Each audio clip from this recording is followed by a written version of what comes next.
Just as everything seemed to be solved, Ruth's team made a chance discovery that threatened to undermine everything. In one of the grander houses, perhaps home to one of the elite, they spotted something unusual.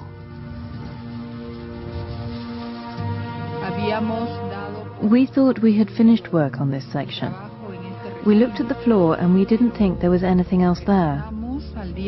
But when we came back the following day, we noticed that there was a slight dip in one section of the floor of the building. At first, they thought they'd found a personal object, perhaps an ornament. When they looked closer, they could see it was a reed basket.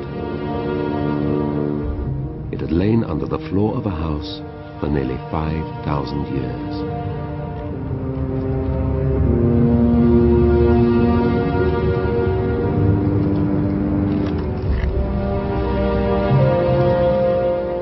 When Ruth cleaned the dust away, she found something much more disturbing inside. Human bones.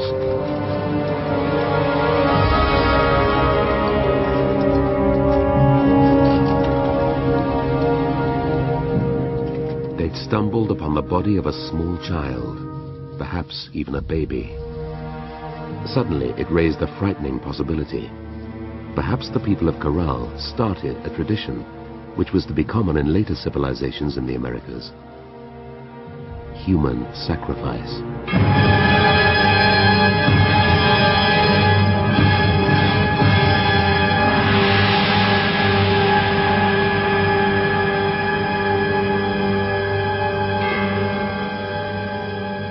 Perhaps Caral was not a civilization of peace and happiness after all. Perhaps it was brutal and held together not by trade, but fear.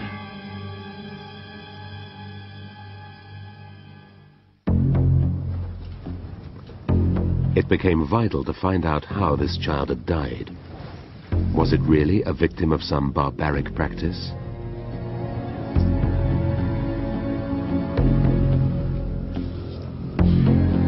The body was sent back to the labs for analysis, and with it, the objects found buried alongside. Ruth was surprised to see the baby had been placed in the fetal position before being buried. And even more surprised to see the body had been carefully wrapped in several layers of fine cloth. Alongside the body were small stones.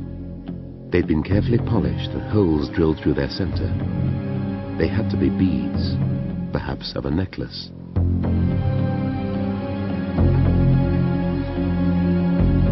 Then they examined the bones. They were of a 2-month-old baby.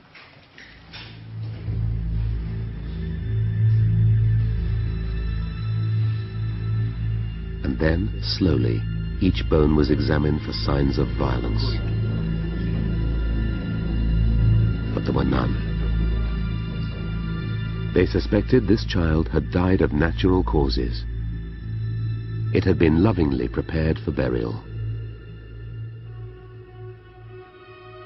This first citizen of American civilization was not a sacrifice, but a much-loved child.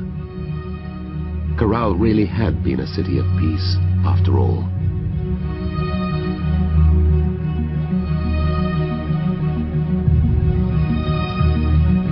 So this is the real story of Caral. In the desert, a city of pyramids arose, built on riches gained peacefully through trade. It spawned a civilization that lasted unbroken for more than 4,000 years. It is a story that may yet contain the answer to archaeology's greatest question: why human beings crossed the great divide from the simple to the civilized. Caral was the first city, with the first central government ever to be created. Caral changes all our current thinking about the origins of civilization. Because it seems that 5,000 years ago, they had no need for warfare. Caral enjoyed a peace that lasted almost a millennium. an achievement unmatched in the modern world. That's a period of 1,000 years of peace. I can't have 1,000 years of peace if warfare is natural to human beings. Warfare is part of human nature. You don't get a millennium of no war. Perhaps that is Caral's real legacy. Human civilization was not born in bloodshed and battle. Warfare was a later part of the human story. Great things can come from peace.